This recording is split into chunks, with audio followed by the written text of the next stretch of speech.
번째 키워드 뒤집혔다. 무엇이? 보겠습니다. 이재명 선거법 2심 무죄. 뒤집혔다라는 거죠. 1심에서 징역 1년, 집행유예 2년이었는데 무죄로 뒤집혔다라는 겁니다. 네. 지금 이 이재명 대표 사실 어제 기자들이 어떻게 생각하십니까? 라고 이 재판정에 들어갈 때 물어봤었는데 그땐 잘 대답을 하지 않았었거든요. 어제 모습 잠깐 같이 보고 오시죠.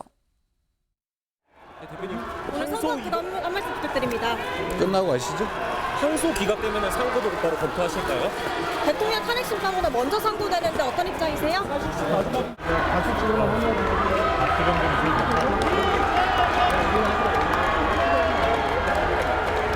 진실과 정의에 기반해서 제대로 된 판결을 해주신 재판부에 먼저 감사드립니다. 근데 이 많은 에너지가 사용되고 국가 역량이 소진된 것에 대해서 참으로 황당하다는 생각이 듭니다. 그 역량을 우리 산불 예방이나 아니면 우리 국민들의 삶을 개선하는 데 썼더라면 얼마나 좋은 세상 됐겠습니까?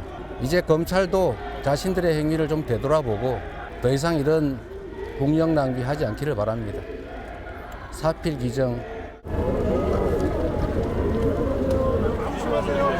위원님들 너무 밀리고 있습니다.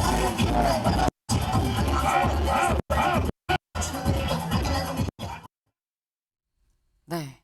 사실 이 2심 선고 재판정으로 들어갈 때는 끝나고 하시죠 라고 얘기를 했는데 끝나고 나와서 사필 규정이다 라고 얘기를 하는 모습이었습니다. 장현주 변호사님. 이재명 대표 본인도 글쎄 결과가 어떻게 하니까 좀 긴가민가 했었던 것 같아요. 그러니까 처음 들어갈 땐 끝나고 하시죠 라고 말을 굉장히 아끼고 그냥 바로 들어갔거든요. 이재명 대표 본인도 확신을 못했었던 걸까요?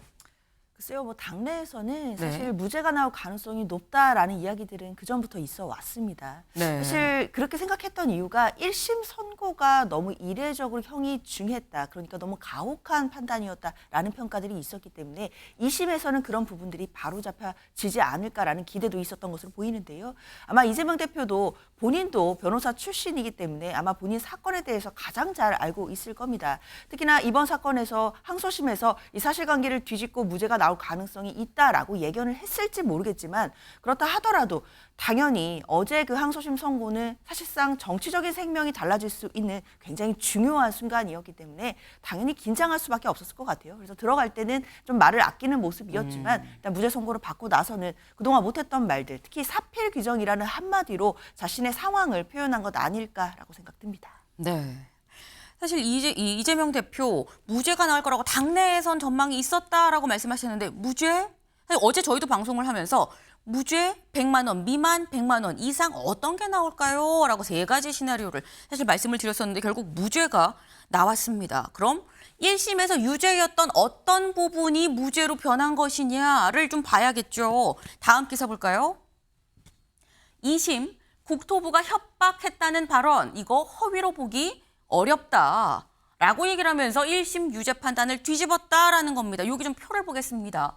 이재명 대표의 혐의는 크게 두 가지로 나뉘죠. 김문기 전 처장에 관한 부분, 백현동 용도 변경 관련한 부분이 크게 있습니다. 근데 1심에선 이 혐의 중에서 이 국민의힘이 마치 제가 골프를 친 것처럼 사진을 공개했던데 이거 조작한 겁니다라는 이 발언이 허위인지 여부에 대해서 허위다, 유죄다라는 판단을 했었어요. 왜? 이건 골프를 같이 실제 쳤고 기억을 환기할 기회 시간이 충분했는데 이거 고의로 발언했습니다라고 유죄라고 판단을 했는데 이 부분을 2심에서는 그 사진이 국민의힘에서 사진을 여기 조작했다라고 이 얘기를 처음 했었죠. 이재명 대표가. 근데 여기에 대해서 그 사진이 10명이 다 같이 찍은 건데 4명만 나오게 요만큼 잘랐던 게 맞다. 조작한 걸로 볼 수 있다. 그리고 다 같이 찍은 게 어떻게 골프를 쳤다는 뒷받침 자료를 볼 수 있느냐. 고로 무죄다라고 얘기를 했고요. 그리고 이 부분, 백현동 부분에서 유죄가 나왔었던 게 이 직무유기로 이 문제 삼겠다고 국토부가 협박해서 용도 변경을 내가 해준 겁니다라고 한 게 1심에서는 이거 이재명 당시 시장이 스스로 결정한 거 아닙니까? 라고 해서 유죄였었습니다만 어제 2심은 뭐라고 얘기를 했느냐. 국토부 요구와 전혀 관계가 없이 용도 변경을 검토했다고 보기 어렵다. 협박이란 상당한 강도의 압박을 과장한 표현으로 볼 수 있고 허위 사실로 단정할 수 없다. 과장이면 과장이지 이 과장이지 허위 사실은 아니다. 고로 무죄다. 그래서 전부 무죄다라고 무죄 판단을 내렸습니다. 최진영 변호사님, 네. 전부 무죄 예상하셨습니까? 전혀 예상을 못했죠. 전혀. 전혀 네. 예상을 못했죠.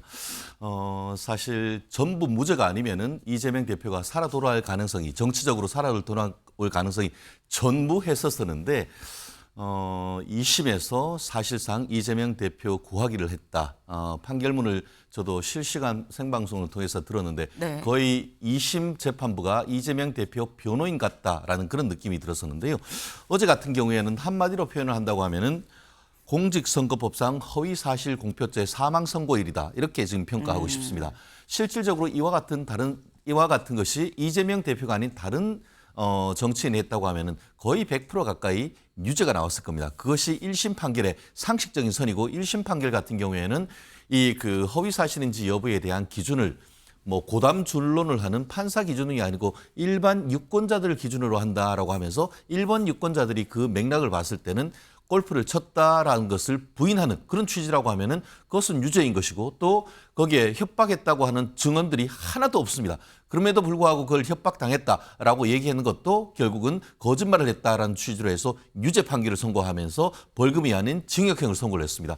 그런데 이번 같은 경우에는 결론적으로 얘기한다고 하면은 권순일 전 대법관이 이재명 대표를 2번 살렸다 이렇게 표현을 하고 싶습니다. 2번 살렸다. 실질적으로 지금 아까 지금 2심 판단과 관련해 가지고 국토부 요구와 관계없이 백현동 부지 용도 변경을 검토했다고 보기는 어렵다라고 하면서 이 무죄 판결했던 것은 권순일 전 대법관이 이재명 대표의 경기지사 선거 과정에서의 공선법 위반 그 부분을 그대로 인용을 하면서 전후 맥락상 이 정도면은 의견 표명에 불과한 것이지 행위에 대한 것을 판단했다라고 보기 어렵다고 하면서 그 무죄의 범위를 엄청나게 넓혀버린 겁니다.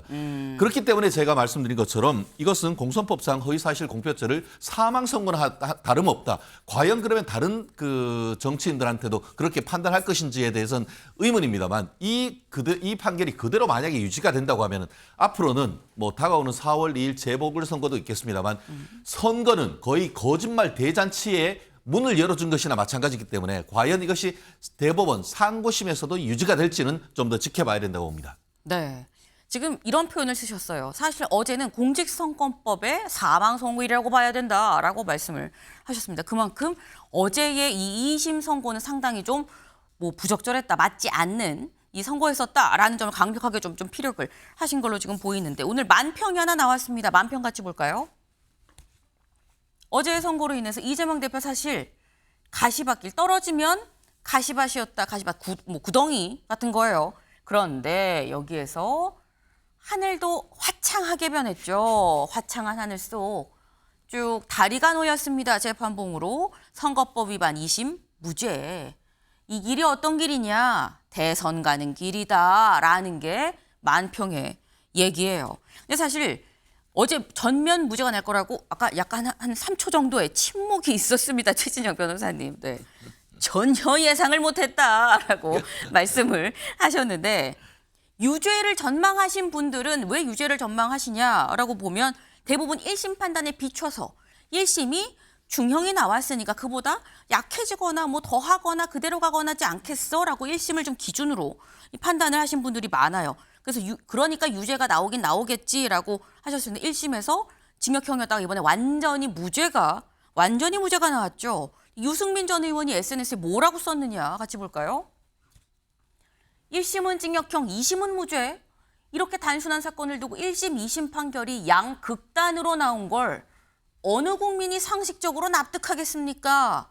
거짓말을 거짓말이라 하지 못하는 홍길동 판결이다. 라고 얘기를 했습니다. 그러니까 유승민 전 의원의 경우에는 양극단으로 1, 2심이 너무 나뉘었지 않느냐라고 하면서 1심이 맞는데 2심이 잘못했다는 취지로 지금 얘기를 한 거예요. 뒤에 뭐 홍길동 판결이다. 거짓말을 거짓말이라 못한다라고 얘기를 한 걸 보면. 근데 이걸 뭐 꼭 1심 판단이 맞고 2심 판단이 틀린 이런 개념이 아니라 그냥 있는 그대로 놓고 봐도 장현주 변호사님.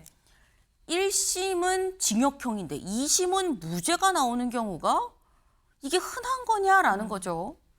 흔치는 않습니다. 네. 그렇기 때문에 많은 분들이 1심에서 유죄 나왔는데 2심에서 무죄될 수 있겠느냐 이런 뭐 일반적인 전망을 해주신 분들도 많으신 것 같은데요. 그런데 그 경우에는 1심이 이례적으로 뭐 치우치지 않은 판결일 때 그게 기준이 된 것일 것입니다. 그러나 사실 민주당 입장에서는 그리고 많은 국민들이 보시기에는 사실 대선에서 패배한 후보에 대해서 그것도 주관적 인식의 문제인 기억의 문제에 대해서 사실 허위사실 공표죄로 실형 그리고 집행유예 2년이 나온다라는 부분은 좀 납득하기가 어렵다라는 평가들이 많았거든요. 그렇기 때문에 1심 사실 판결 자체가 좀 이례적이었고 지나치게 엄혹했던 것 아니냐라는 판단이 있었기 때문에 저는 2심에서 그런 부분을 바로잡았다라고 보이는데요. 어느 정도 저는 시그널이 있었다고 생각합니다. 다 기억하시겠지만 항소심 재판 중에 재판부가 공소사실이 불명확하다라고 하면서 공소사실 특정하라고 했고 네. 그래서 검찰이 2심에 와서야 공소장 변경했던 거 모두 기억하실 겁니다. 그 얘기는 결국 1심에서 유죄 판결까지 받고 올라온 사건이었음에도 공소사실이 불확정해 보였다라는 것이기 때문에 이것만으로도 1심 판결에 모순이 있었거나 또는 부족한 점이 있었고 흠결이 있었다라는 점을 2심 재판부가 들여다보고 있었다라는 것으로 해석이 되거든요. 그렇기 때문에 2심 판결에서는 1심 재판에 나왔던 부분에 있어서의 법리상으로 모순되는 지점들, 특히 공직선거법 250조 1항의 허위사실 공표죄의 해석에 대해서 명확한 기준을 내놓은 것이라고 평가할 수 있겠습니다. 네. 그러니까 지금 장 변호사님 말씀은 1심이 징역형인데 2심에서 무죄가 나오는 경우 흔치 않은 건 맞는데 그거는 1심이 제대로 판단을 했을 경우다. 1심이 제대로 판단을 안 했기 때문에 2심에서 제대로 판단을 한 거다라고 유승민 전 의원과도 반대되는 2심 재판부가 제대로 했다라는 이런 또 말씀을 지금 하셨어요. 근데 1심에서 징역형의 집행유예를 받았는데 2심에서 무죄가 나온 경우 그러니까 무죄로 뒤집힐 확률이 대략 1.7%라고 합니다. 21년, 22년, 23년을 좀 이 세 개 년도를 기준으로 봤을 때 그렇다고 하는데 이재명 대표는 이 1.7%에 드는 사례가 됐다라는 거죠. 근데 관련해서 그 여기에 들어야만 해. 왜? 이렇거든이라고 말한 사람이 있습니다. 누군지 들어보시죠. 그러니까 20차례가 넘게 공문으로 요구를 하고 그 대통령이 특별히 요구를 하는데 예, 예. 거기에 대해서 압박을 안 받았다. 이것도 잘못된 말이고 압박이라는 말을 협박이라고 표현한 것이 그게 표현의 과장이거나 순간적인 표현의 실수일 수는 있지만 거짓말일 수는 없는 거 아니겠습니까? 1심에서 징역형의 집행유예 이상이 나왔는데 2심에서 무죄로 뒤집힌 경우가 1.7%. 통계상 상당히 좀 낮은 수치거든요. 예. 그래서 1.7% 안에 드실 수 있을 것인가. 예. 이런 사건이 바로 1.7% 안에 들어야 할 대표적인 어. 사례라고 봅니다. 네. 그러니까 이재명 대표의 사건이 1.7%에 들어가야 할 대표적인 사건이다라고 얘기를 하면서 이게 압박을 협박이라고 표현한 건 과장일 수 있지만 그 자체가 거짓말은 아니지 않느냐라고 지금 얘기를 했어요. 근데 재판부가 어제 뭐라고 얘기를 했느냐 이렇게 얘기를 했습니다. 성남시는 공공기관의 용도지역 변경과 관련해 장기간에 걸쳐 다각도로 압박을 받았다. 협박은 상당한 강도의 압박을 과장한 거라고 볼 수 있지 허위사실로 거짓말로 단정하긴 어렵다라고 얘기를 했습니다. 굉장히 비슷하죠. 이 얘기인즉슨 뭐냐, 최 변호사님. 이게 지금 재판부도 똑같은 논리로 지금 무죄를 선고했다라는 거예요. 이 얘기는 이재명 대표 측의 논리가 온전히 다 인정이 됐고 반면에 검찰 논리는 전혀 인정이 되지 않았다. 설득을 못했다라는 얘기가 될 수 있는 거거든요. 어제는 1차적으로 공선법상 허위사실 공표죄에 대한 사망선고일이고 2차적으로는 형법상 협박죄에 대한 사망선고일이었습니다. 이제 협박해봤자 그거 저는 그냥 상당한 강도의 압박으로 좀 압박만 얘기하는 것이지 그건 협박이 아니에요 라고 할 수 있는 단초를 마련해 준 것 아니겠습니까? 그것도 서울 고등법원 재판장님들이 했기 때문에 앞으로 이제 나 그거 협박했는 거 아니고요. 그냥 상당히 그냥 내가 하고 싶은 말을 조금 더 강하게 얘기했을 뿐이에요. 라고 하면 누가 협박죄로 처벌받겠습니까? 말씀하신 것처럼 지금 그 이재명 대표는 변호사입니다.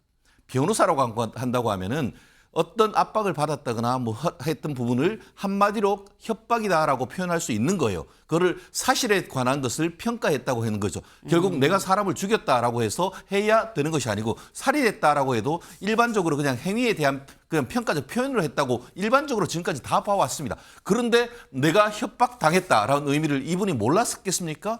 그렇지만 어땠습니까? 지금까지 수십 명의 증인들이 나와서 국토부 측 어떤 공무원도 협박한 적이 없다라고 하고 있고 이 그 성남시 측 같은 경우에도 압박받은 적 없다. 거기다가 객관적 물증으로 그 부분에 질의를 했더니만 국토부에서 그 지자체에서 저기 판단하면 되십니다라는 객관적 물증이 있는데 그것에 대해서 협박을 받았다라는 것이 거짓말이 아니다, 허위 사실이 아니라고 한다고 하면은 어떻게 이게 일반인으로서 받아들일 수가 있겠습니까? 그렇기 때문에 어제는 첫 번째는 이재명 대표만을 위한 테일러메이드한 판결이었다, 그렇게 평가를 합니다. 네. 처음에 선거법 사망의 날이었다라고 했는데 협박죄 사망의 날이었다 뭐 이런 말씀을 또 덧붙이셨어요.